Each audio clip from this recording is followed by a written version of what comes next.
KnitVlog. You can call me Marie. I am vlogging here from Denmark, sitting here in under our grapevine and just enjoying this beautiful weather, and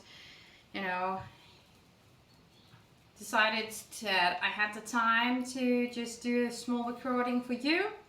And normally I would be sitting here knitting, but I decided I wanted to do something else today. What I want to do is I wanted to show you an idea I got 2 days ago, I think. Some of you might have already discovered that Oread designs. She is a French woman that goes by the name Yarnflakes on Instagram. I'll write her name down here. And recently, I think maybe a month, maybe 2 ago, maybe not that long, I don't know. But she decided to make all of her patterns free. I've done the same, but I have like 20-30 designs on my Ravelry page, but Audrey has 182 different very high quality designs on her Ravelry page. I knew of her before she made her patterns free because she has the most beautiful Instagram account. And I have often heard of her in other podcasts. So she wasn't really a new designer to me, but I just hadn't made the connection between the Yarnflakes and Audrey Borrego. So yeah. But as far as I can see, nothing sinister is happening. Thinking about why did she make all her patterns free. It's just that it's really, really tough to make a living of knitting patterns. It's the few that actually can do that. That's just because there are a lot of yarn companies who might, pay big names to, make patterns for them, and then they are free. Then the amount of, free patterns is so huge that being, building a knitting pattern company up from scratch is, humongous thing to do. And also you need to, in the beginning you need to be like everything. You need to be a social media manager, you need to do the designs, you need to do the calculations, you need to do all the editing, you need to do all the support on the patterns and everything. So one of the things that I could read on Audrey's Instagram profile was that there won't be as much support on the patterns anymore, which is kind of fair, because when you get something for free, then you can't really expect people to work for free that way. So yeah. Anyways, Yarnflakes designs are, I guess, so big that if you really need help with, the pattern, you could, go on Instagram and search for the hashtag. I can see that she does, use the hashtag, and then she writes the hashtag here on her patterns. So then you can go to somebody who's might have knitted that particular design before and ask them, I don't understand what it says on page 7 or something like that, and then maybe that person who has completed the pattern can help you. I've done that for other people once, a couple of times. I actually did it just today to a colleague who she isn't that experienced of a knitter, so she and you know, sometimes you just need to read the pattern before you get too eager, and she definitely hadn't, you know, read the pattern, so she had gotten the pattern completely wrong. So I am, you know, curious to know if she will, you know, she said when she left today, I'm going to go home and unravel the thing and start over from the point where she actually made a mistake, because she started out right but then, you know, didn't read the pattern properly. So yeah, well, I think she'll have to unravel a lot of it, because I think it's not big enough, because she used a needle 3.5 instead of a 5, so that's the pretty big mistake. But returning to Yarnflakes, or Audrey as she is also called, I fell in love with this, and I can't really what do you call it? Sometimes designers have kind of like a system in their the names for their patterns, like the flowers. When I do designs, I name my designs after road names, actually.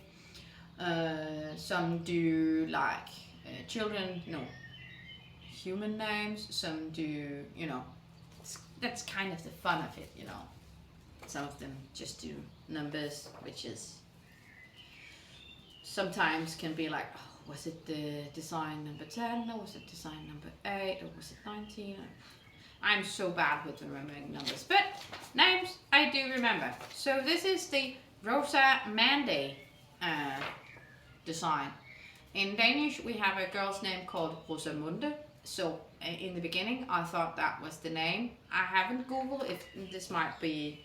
There are no like some of the designers have like these cute little stories about the name. She hasn't anything like that, which is fine, you know, it's not the end of the world, and again, free pattern. So I think you should go on Ravelry and download this yourself. So I'm not going to show you like the entire pattern, but I want to show you something I think is really, really cool. Because as you might have seen on the picture, it had like one shoulder that was upside.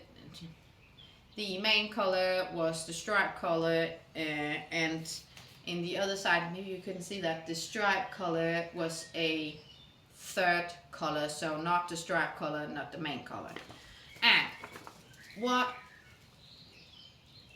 Audrey has done is that here on page 5 in the pattern you have a drawing of the T. You also have 2 different necklines in this design, but the cool thing is that here you can, you know, like she has this description on how to, you know, divide the design into these sections of colors, so you can, you know, draw on this. I'm missing a word right now. So to, you know, try to decide what colors you want to use. And what I want to try with this one is that I'm going to look into this, my bag of summer yarns, and I know it might be saddening for some people to hear, but I think 2 days after I recorded the vlog with the mellow tea, I think it might, I can't remember the number, but I think that it's and you go through the videos on my channel, you can find the ones called something with mellow tea, because I've only shown it once on this channel. But I tried it on and I realized that the armholes in the tea was just too big, you know. And the neckline had gotten too tight, so I almost couldn't pull it over my head. So realizing that I wasn't, you know, particularly satisfied with how it turned out, I decided to unravel it. So some of the yarns I have down here are actually from that mellow tea. So like the dark blue and the orange, and also the teal is from that. But besides that, there's also brown. So these were the 4 colors that was original in the mellow tea, which I have unraveled. But down here in this chaos, you could call, I also have Elastico, which was like the summer yarn 2 or 3 years ago here in Denmark. You know, this was, you know, really, you know, something to do. I also have something like this down here, and yeah, I have a lot of different things in all sorts of colors. And so I'm thinking I need to decide on a main color, I think, but I might also, you know, go bananas and actually I have to read how much of the main color you need, because as far as I could read, you don't need that much yarn for the main color. Let's see. It's stood right here, yeah. So in total, the main color, you need 725 meters. So that's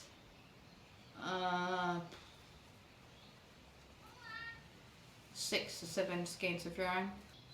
So you need 725 meters of the yarn, and they have recommended a Lana Grossa Landlust Sommerseide, German.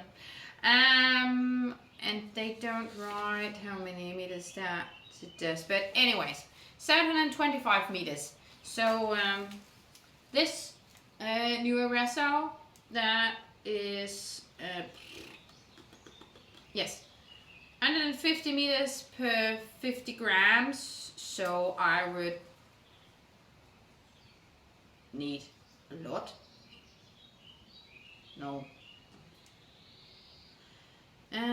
4, 5 or 6 skeins of this to the main color, and then 1 for the stripe color, which they write you need 140 grams for.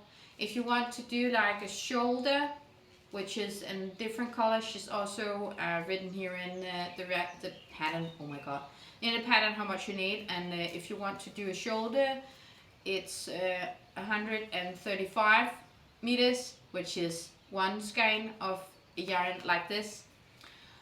New Oread is kind of, you know, there are a lot of yarn brands who does something like this. This is Hjertegarn, and the stripe you only need like 35 stripes. So that's, you know, that's perfect for, you know, scrappy knitting. And I saw on Ravelry she has a lot of different colors besides this one. I think there are a picture of another color combination in the pattern. She also did like a very beautiful, like neutral one where no more. Yeah. So what I want to do is, I think I'm going to follow her example with just, because she had one where she had changed the main color in both sides. So you had like a square over here and a square over here, and then the main color with the stripe color in the middle, and then I think she used the main color as the stripes in one side, and then a different for the white stripes, the main color, and then opposite is it. So she had, it was, the t-shirt was like oatmeal and white and red and navy, I think. Yeah. And I maybe that's, I think that's too much. I think that's too much. But I like this because even though the stripes over here on one of the shoulders is, you know, it's color like 1, 2, and then a third color. It's not, you know, it's not screaming, if you know what I mean. That even though there is a high contrast between this light blue and I think it's a light blue and a dark blue, and then this is like kind of like a oatmeal color like thing. So, but I think I can use some scraps for that, because my thought was that I could, you know, if I didn't have enough of the main color, I could like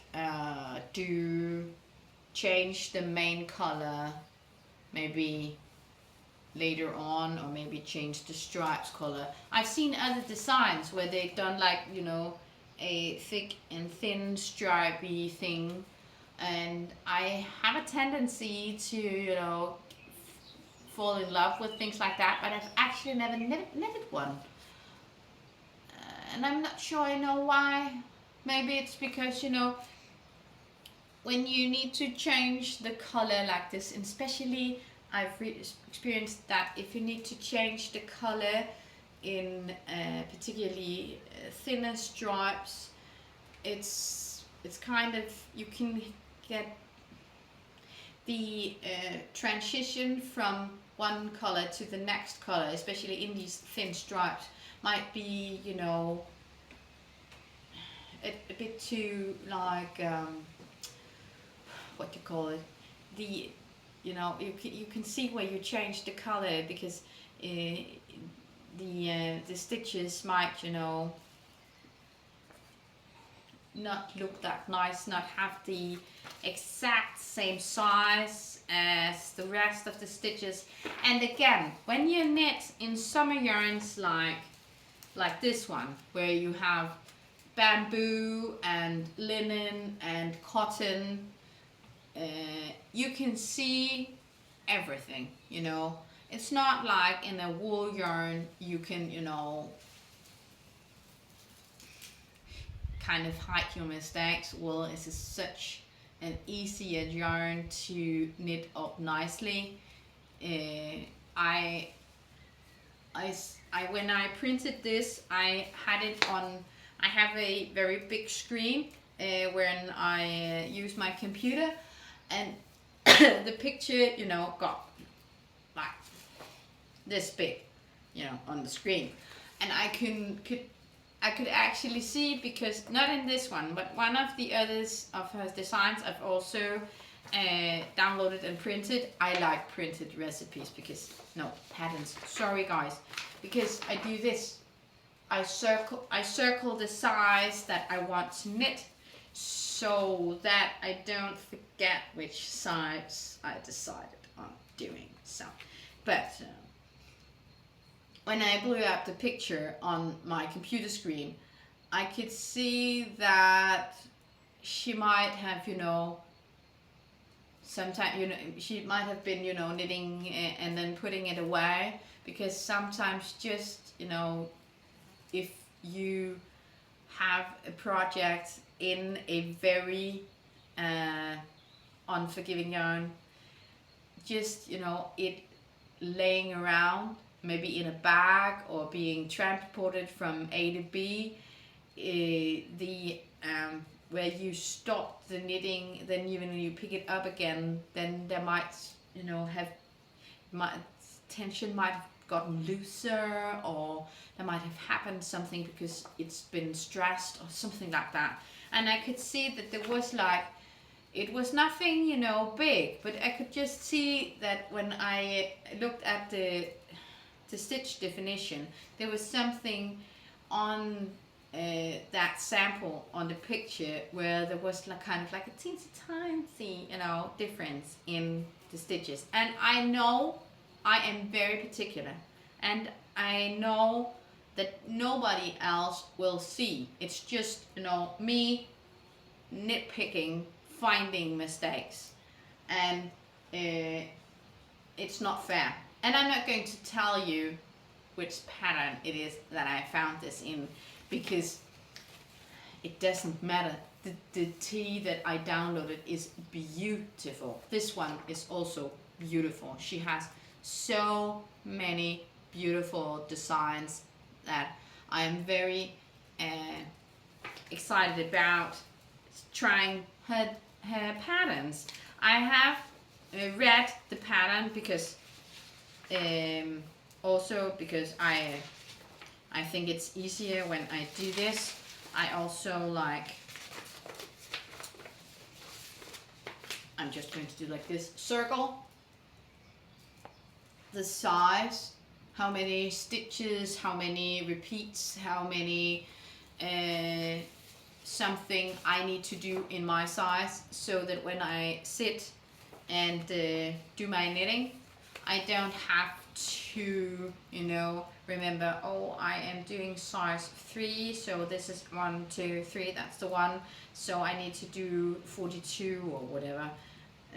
So that, and that's also why I print these, because I do notes. If I try, if I make like changes, if I do like increases that was not in the pattern, or if I do something intentionally, if I make mistakes, I don't write them down. I am not that crazy.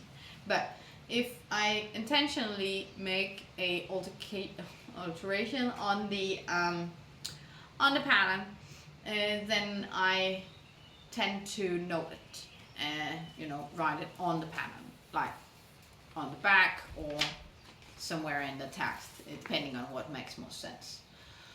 So it works for me. It might also work for you if you have difficulty remembering what size you are. Maybe like me, you are in between sizes, or maybe you are very tall or very short in some area of your body. Then it can be, you know, easier to remember what alteration you should do if you write it. Especially if you are not. I don't write anything on Ravelry, like nothing. There are no projects on my Ravelry page. And I have like notebooks to write notes for different projects, and sometimes I, you know, use notebooks, but sometimes I forget to, you know, I'm thinking I'm going to do a note about this later, and then, you know, later never happens. So that's what this works for me. And the only thing that I would wish I could find somewhere were like bookmarks for knitting books, where I could write. And right now I'm just doing like a piece of cardboard in my knitting books, so that I can write knitting this in a size 3. I'm using these needles. I am, you know, making something. So trying to write down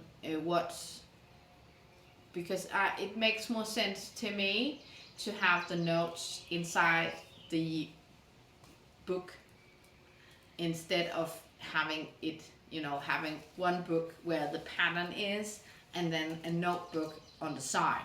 Then I think bookmarks works so much better for me. And I know that then the bookmarks, you know, can get lost.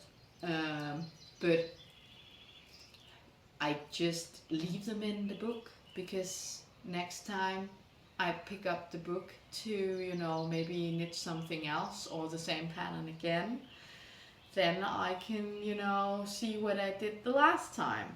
Or yeah, sometimes I just go to my Instagram page and read what I've been writing about, you know, a project. Maybe in the moment right now I am not doing so many process pictures. I'm doing a lot of finished pictures. I don't know why. I'm spending a lot of time on Instagram, definitely, but I'm not spending a lot of time on Instagram creating like posts. I do stories once in a while, maybe a couple of times a week, and then there might be weeks where I don't. And yeah, so I'm not that good on, you know, this is my hobby. So at work, I need to be very, you know, I need to make sure that everything I do at work is done in a particular way.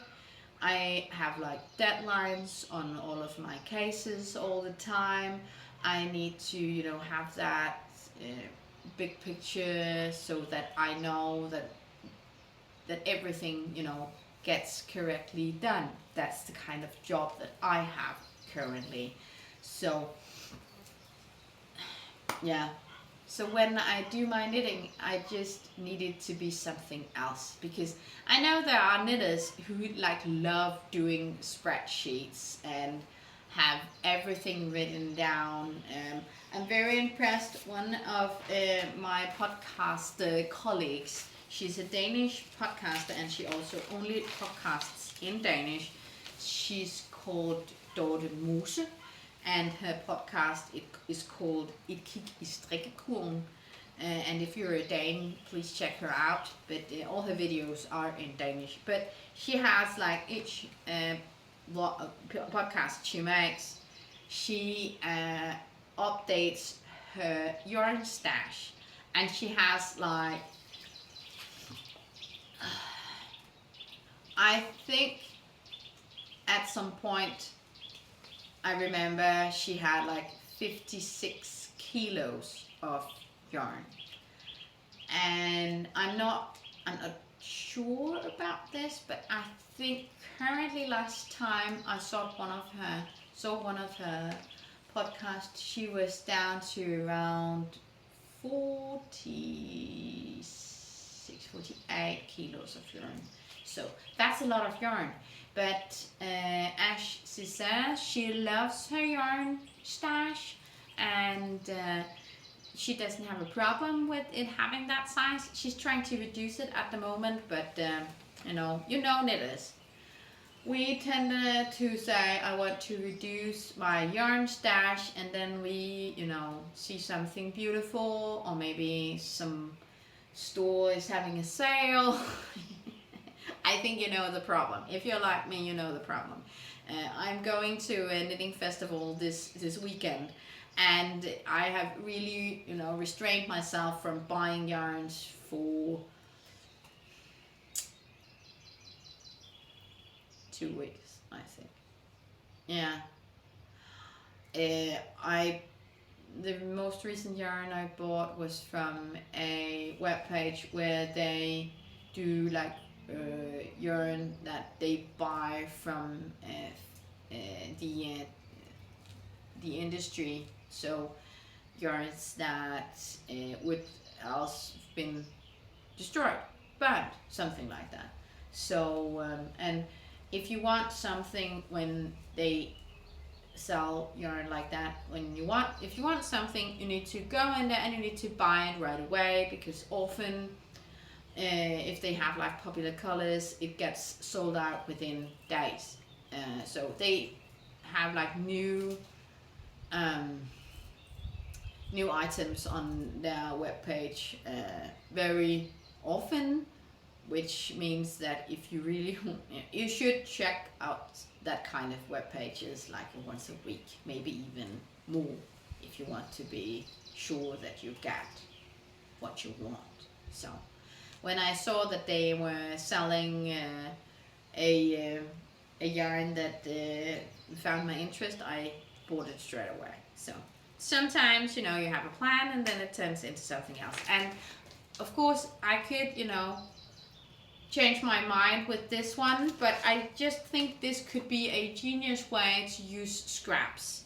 And I have a lot of scraps, so I think this could be really cool. And I would highly recommend you to go to Ravelry and find Audrey Borrego and maybe take a look at the designs that she has made available for all of us for free, and just enjoy that. Sometimes you get that, and I am so glad that